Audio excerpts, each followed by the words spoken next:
Kanina habang ako ay nagdarasal sa madaling araw, nagpakita sa akin ang Birhen ng Lourdes ng isang panalangin na magbabago sa inyong buhay sa loob ng 9 na araw. Ang nakita ko ay umuga sa aking kaluluwa. Ang panalangin na ito ay magdadala ng milagro sa inyong pamilya. Pero bago ko sabihin ang lahat, kailangan niyong maunawaan kung paano ninyo gagamitin ng tama ang banal na tubig mula sa Lourdes. Ito ang susi sa lahat ng biyayang naghihintay para sa inyo. Kayo na nanonood ngayon, kayo ang pinili ng Birhen. Ang inyong pagiging nasa harap ng screen na ito ay hindi nagkataon lang. Nakikita ko na kayo ay may bigat sa puso, may pinagdadaanan na sakit, o kaya ay naghahanap ng kasagutan sa matagal ng problema. Ang Birhen ng Lourdes ay naghahanda ng isang napakalaking biyaya para sa inyo. Ito ay para sa lahat ng nanonood, bawat isa sa inyo na umaasa sa kanyang awa. Kayo ay makakatanggap ng kapayapaan, kagalingan, at kaganapan sa inyong mga hangarin, sa tulong ng banal na tubig at ng pananampalataya. Ang banal na kasulatan ay nagsasabi sa atin sa Juan 7:38, ang sumasampalataya sa akin, gaya ng sinabi ng kasulatan, mula sa kanyang puso ay dadaloy ang mga ilog ng tubig na buhay. At sa Lourdes, ang Birhen mismo ang nagpakita ng isang bukal ng tubig. Hindi ito ordinaryong tubig. Ito ay isang paalala ng kapangyarihan ng Diyos na nagpapakita sa pamamagitan ng kanyang mga biyaya. Si Santa Bernadette, ang simpleng dalagita na pinagpakitaan ng Birhen sa Lourdes, ay nagturo sa atin ng kahalagahan ng pagpapakumbaba at pananampalataya. Ang kanyang buhay ay patunay na sa mga maliliit na bagay, nagpapakita ang dakilang kapangyarihan ng Diyos. Hindi niya inunawa ang lahat pero sumunod siya. At dahil sa kanyang pagsunod at pagtitiwala, milyon-milyong tao ang nakaranas ng pagbabago sa kanilang buhay. Ang mga himala ay nagpapatunay sa kapangyarihan ng Lourdes.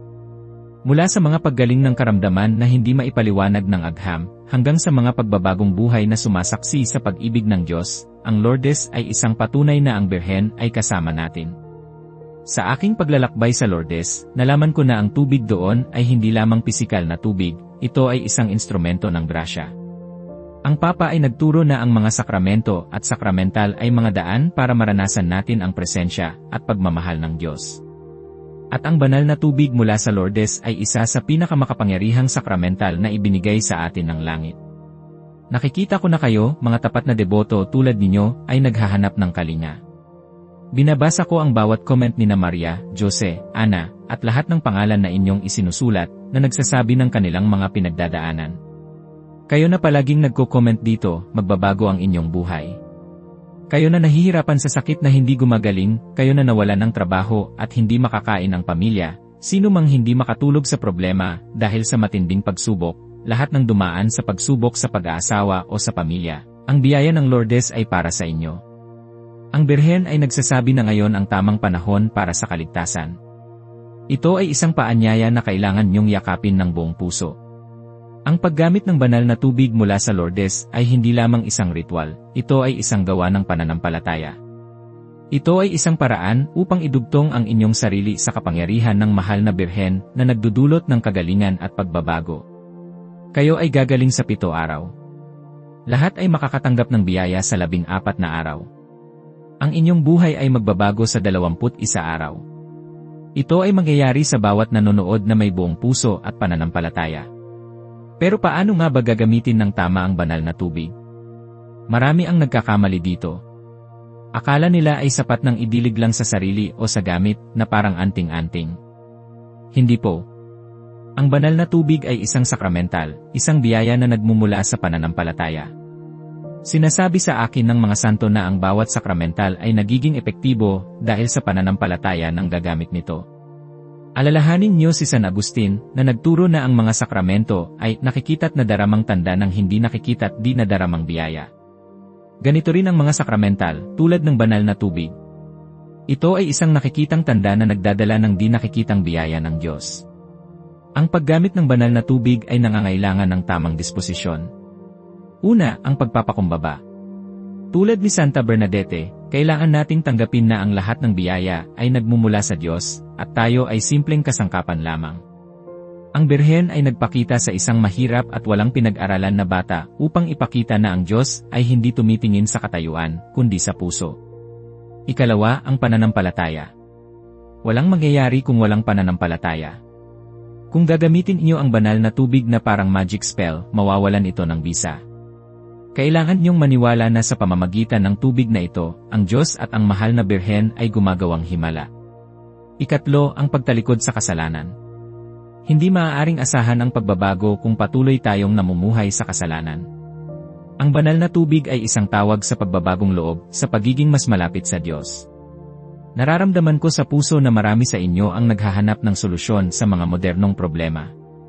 Ang stress sa trabaho, ang pagdami ng sakit sa mental health, ang kawalan ng pag-asa dahil sa hirap ng buhay. Ang mga ito ay hindi lamang pisikal o psikolohikal na issue, may bahagi rin itong espiritual. At dito papasok ang kapangyarihan ng banal na tubig ng Lourdes. Ang paggamit nito ay hindi lang pagpapagaling ng katawan, ito ay pagpapagaling din ng kaluluwa. Nagbibigay ito ng kapayapaan sa gitna ng kaguluhan, ng pag-asa sa gitna ng kawalan ng pag-asa. Paano natin isasama ang banal na tubig sa ating pang-araw-araw na panalangin? Hindi kailangan ng komplikadong ritual. Ang Birhen ay nagturo ng pagiging simple. Maaari ninyo itong gamitin tuwing umaga at gabi, bago kayo matulog at paggising. Bago ninyo idilig o ipahid sa inyong katawan ang banal na tubig, ilagay ang inyong mga kamay sa tubig, ipikit ang inyong mga mata, at basahin ang isang maikling panalangin ng pananampalataya. Ang isang simpleng Birhen ng Lourdes, ipanalangin mo kami, ipagkaloob mo sa amin ang iyong biyaya sa pamamagitan ng banal na tubig na ito, ay sapat na. Kung kayo ay nahihirapan sa isang partikular na karamdaman, maaari niyong ipahid ang banal na tubig sa bahaging ito ng inyong katawan, habang taimtim na humihingi ng kagalingan. Tandaan ninyo ang sinabi ni Jesus sa Marcos 11:24, kaya't sinasabi ko sa inyo, anuman ang hingin nyo sa panalangin, maniwala kayong natanggap na ninyo, at iyon ay ibibigay sa inyo. Ang banal na tubig ay nagpapalakas ng pananampalatayang ito. Ito ay isang pisikal na representasyon ng espiritual na biyaya na inyong hinihingi. Ang mga santo ay nagsasabi na ang paggamit ng mga sakramental ay nagpapalalim ng ating koneksyon sa Diyos at sa mga santo sa langit. Tulad ni Santa Teresa ng Avila, na nagturo ng kahalagahan ng pagiging praktikal sa pananampalataya, ang paggamit ng banal na tubig ay isang praktikal na paraan upang maranasan ang kapangyarihan ng pananampalataya sa inyong pang-araw-araw na buhay. Ngayon, hayaan niyong ituro ko sa inyo ang panalangin na nagpakita sa akin ang Birhen ng Lourdes. Ito ang magiging gabay niyo sa loob ng 9 na araw. Ang panalangin na ito ay tinatawag nating panalangin ng pagtitiwala at pagbabago sa Birhen ng Lourdes. Para sa susunod na 9 na araw, bawat gabi bago kayo matulog, at bawat umaga paggising, gagamitin niyo ang banal na tubig kasama ng panalangin na ito. Kung wala pa kayong banal na tubig mula sa Lourdes, maaari kayong gumamit ng ordinaryong tubig at basbasan niyo ito ng isang pari, o kung wala kayong pari, basbasan niyo ito ng inyong sariling pananampalataya, at hingin ang basbas ng Birhen para maging daan ng biyaya ang tubig na inyong hahawakan. Ang mahalaga ay ang inyong pananampalataya at ang inyong pagtitiwala. Ngayon, sama-sama tayong manalangin. Maghanda kayo. Huminga ng malalim. Isipin ang lahat ng inyong pasanin, ang lahat ng inyong sakit, ang lahat ng inyong kahilingan. Ilagay ang inyong mga kamay, o kung maaari, ang isang kamay, sa inyong puso. Pakiulit ang bawat linya pagkatapos ko. O, Birhen ng Lourdes, inang mahal ng aming Panginoong Hesus. Ikaw na nagpakita kay Santa Bernadette sa isang mapagpakumbabang groto, at naghayag ng bukal ng kagalingan at pagbabago. Nandito po kami ngayon, mga anak mong nagmamakaawa. May dalang puso na puno ng pagtitiwala. Kami po ay naniniwala sa iyong kapangyarihan bilang tagapamagitan. Ibinibigay po namin ang aming mga karamdaman, ang aming mga suliranin sa pamilya, ang aming mga problema sa pinansyal, at ang anumang bigat na aming dinadala. Sa pamamagitan ng banal na tubig na ito, nasagisag ng iyong kapangyarihan at pag-ibig. Hinihiling po namin ang kagalingan ng aming katawan, isip at kaluluwa. Linisin mo po kami sa bawat kasalanan, at punuin mo po kami ng iyong grasya. Naway ang tubig na ito ang maging daan ng iyong biyaya sa aming buhay. Turuan mo po kami na gamitin ito ng may paggalang at pananampalataya.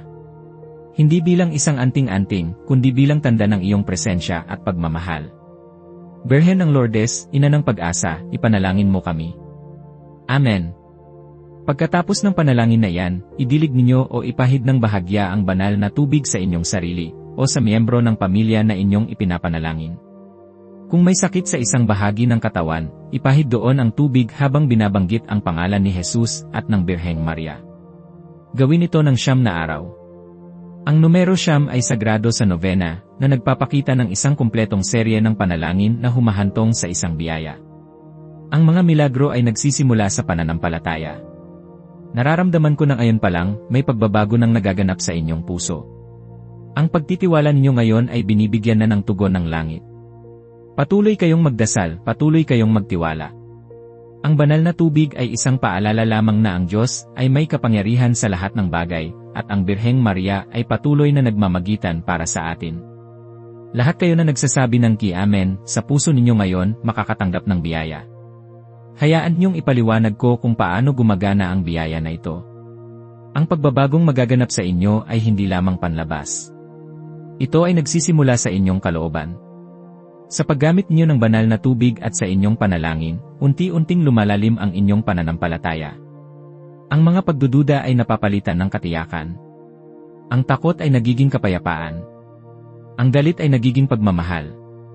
Ito ang tunay na milagro na ginagawa ng Birhen sa Lourdes. Alalahanin inyo ang aral ng simbahan tungkol sa sakramental. Ang mga ito ay mga banal na palatandaan na nagpapahiwatig at nagdudulot ng espiritual na epekto. Hindi ito magic, kundi ang pagpapakita ng kapangyarihan ng Diyos sa pamamagitan ng pananampalataya. Kung kayo ay may seryosong karamdaman, hindi ibig sabihin na titigil kayo sa pagpapatingin sa doktor, pero kasabay nito, buksan niyo ang inyong puso sa kapangyarihang gumagaling ng Diyos. Ang mga santo ay nagbibigay inspirasyon sa atin sa kanilang malalim na debosyon. Tulad ni San Jose, na may malalim na pagtitiwala sa kalooban ng Diyos sa harap ng matinding pagsubok, kayo rin ay tinatawag upang magtiwala. Sa bawat araw na inyong gagawin ang novena na ito, at gagamitin ang banal na tubig, ilapit niyo ang inyong puso sa Birhen. Sabihin niyo ang lahat ng inyong bigat. Ilatag niyo ang inyong pagdurusa. Dahil siya, bilang isang ina, ay nakikinig. Siya ay nagmamalasakit. At siya ay naghahatid ng inyong mga panalangin sa kanyang anak, si Jesus. Ngayon, may natatanggap akong guidance na mayroong isa sa inyo na nanonood ngayon na matagal nang iniinda ang sakit sa likod. Ang sakit na ito ay nagpapahirap sa inyo sa pagtulog, sa paglakad, at sa inyong pang-araw-araw na gawain. Nararamdaman ko na sa paggamit ninyo ng banal na tubig at sa panalangin ito sa loob ng 9 na araw, mararamdaman nyo ang unti-unting paggaan ng sakit na yan. Kung kayo naman ay nag-aalala sa inyong mga anak na naliligaw ng landas, patuloy kayong manalangin at gamitin ang banal na tubig sa kanilang pangalan. Ang kapangyarihan ng isang inang nagdarasal para sa kanyang anak ay walang kapantay. Ito ay para sa inyo, mga magulang na puno ng pagmamahal. Alalahanin natin ang mga salita ng mga propeta na naghula ng pagdating ng tubig na magdadala ng buhay. Sa Ezekiel 47, inilarawan ang tubig na umaagos mula sa templo, nagdadala ng kagalingan at buhay saan man ito dumaloy. Ang banal na tubig ng Lourdes ay isang modernong manifestasyon ng ganitong uri ng biyaya, isang bukal na nagdadala ng espiritual na kagalingan at pagpapanibago. Lahat kayo na nanonood, bawat isa sa inyo, ay may karapatan sa biyayang ito. Kung pakiramdam ninyo ay kulang pa ang inyong pananampalataya, huwag kayong mag-alala. Ang Birhen ay narito upang tulungan kayong lumago. Ang pagdarasal ng panalangin ito at paggamit ng banal na tubig ay isang gawa ng pananampalataya na magpapalakas sa inyo. Sa bawat araw na inyong gagawin ito, mararamdaman nyo ang pagdami ng kapayapaan sa inyong puso. Kung ang problema ninyo ay pinansyal, at hindi ninyo alam kung saan kukuha ng pantusto sa pang-araw-araw na gastusin, ilagay ninyo ang inyong mga kamay sa inyong pitaka o sa inyong bank account habang kayo ay nagdarasal at gumagamit ng banal na tubig. Humingi kayo ng solusyon at pagbubukas ng mga pintuan ng pagkakataon. Ang Birhen ay makapangyarihan at hindi kailanman nagpapabaya sa kanyang mga anak. Sinasabi sa atin sa Efeso 6:10, sa wakas, magpakalakas kayo sa Panginoon at sa kapangyarihan ng kanyang lakas. Ang banal na tubig ng Lourdes ay isa sa mga sandatang espiritual na ibinigay sa atin upang labanan ang mga puwersa ng kadiliman at ang mga pagsubok sa buhay. Hindi ito nag-iisang solusyon, ngunit ito ay isang napakalakas na suporta sa inyong paglalakbay sa pananampalataya. Gamitin niyo ito ng may paggalang at pagpapakumbaba. Kayo na nakakaranas ng matinding kalungkutan o depresyon, ipahid ninyo ang banal na tubig sa inyong noo at sa inyong puso. Huminga ng malalim at sabihin, Birhen ng Lourdes, punuin mo po ang aking puso ng kapayapaan at pag-asa. Alisin mo po ang kalungkutan sa aking kaluluwa. Ang ganitong pagdarasal, sinamahan ng paggamit ng sakramental, ay may kakayahang maghatid ng himala sa inyong espiritual na estado. Narito pa ang ilang paraan kung paano ninyo pwedeng isama ang banal na tubig sa inyong buhay. Una, bago kayo umalis ng bahay, idilig ang kaunting banal na tubig sa inyong sasakyan o sa inyong sarili para sa proteksyon laban sa anumang aksidente o panganib. Ikalawa, sa inyong tahanan, maaari ninyong idilig ang banal na tubig sa bawat silid upang basbasan ito at gawing kanlungan ng kapayapaan at pag-ibig. Ikatlo, kung mayroong miyembro ng pamilya na may sakit at hindi makabangon, maaaring ipahid ang banal na tubig sa kanyang noo habang nagdarasal para sa kagalingan. Ikaapat, para sa mga estudyante na nahihirapan sa kanilang pag-aaral, ipahid ang banal na tubig sa kanilang mga libro o sa kanilang noo bago mag-aral o mag-eksamin. Ikalima, sa mga negosyante na may problema sa kanilang negosyo, ipahid ang banal na tubig sa inyong opisina o sa inyong produkto habang nagdarasal para sa paglago at pagbabasbas ng Diyos. Ika-anim, para sa mga mag-asawa na may pagtatalo, idilig ang banal na tubig sa inyong kwarto at manalangin para sa pagkakaisa at pagmamahalan. Ang mga ito ay hindi magic. Ito ay mga gawa ng pananampalataya. Ang bawat patak ng banal na tubig ay isang paalala ng pagmamahal ng Diyos at ng kapangyarihan ng Birheng Maria. Ang mga santo ay nagturo ng kahalagahan ng paggamit ng mga sakramental bilang mga daan upang mas mapalapit sa Diyos. Tulad ni Santa Faustina, na nakaranas ng matinding paghihirap ngunit patuloy na nagtiwala sa banal na awa, kayo rin ay tinatawag upang magtiwala sa gitna ng inyong mga pagsubok. Ang banal na tubig na ito ay isang tangible na tanda ng walang hanggang awa ng Diyos. Huwag kayong mag-alala kung minsan ay maramdaman nyo ang pagdududa. Normal lang iyan. Ang mahalaga ay ang patuloy ninyong pagpili na magtiwala at manalangin. Sa bawat pagdarasal, sa bawat paggamit ng banal na tubig, mas lumalalim ang inyong koneksyon sa Diyos. Kayo ay inanyayahan na maging bahagi ng isang malaking himala, isang himala ng pagbabago sa inyong buhay. Ito ay para sa inyo. Ngayon, muli, ibibigay ko ang panalangin ito na ipinakita ng Birhen ng Lourdes. At sa pagkakataong ito, pakiramdaman nyo ang presensya ng Birhen habang tayo ay nagdarasal. Huminga ng malalim. O mahal na Birhen ng Lourdes, ina ng kagalingan at pag-asa, sa iyong paanan kami ay lumalapit, na may pusong uhaw sa iyong awa. Ina, ikaw na nagbigay ng banal na tubig sa amin, na daan ng mga biyaya at pagpapala. Basbasan mo po ang aming mga puso at isipan. Linisin mo po kami sa anumang kasalanan. At punuin mo po kami ng iyong banal na espiritu. Hinihiling po namin ang iyong makapangyarihang pamamagitan. Para sa banggitin ang inyong intensyon o problema. Naway sa paggamit namin ng banal na tubig na ito, mapawi ang aming mga sakit, mapagaan ang aming mga pasanin, at maibigay ang kasagutan sa aming mga panalangin. Buong puso po kaming nagtitiwala sa iyong pagmamahal. Birhen ng Lourdes, ipanalangin mo kami ngayon at sa oras ng aming kamatayan. Amen. Pakiramdaman niyo ang init, ang kapayapaan na bumabalot sa inyo. Ito ang simula ng pagbabago.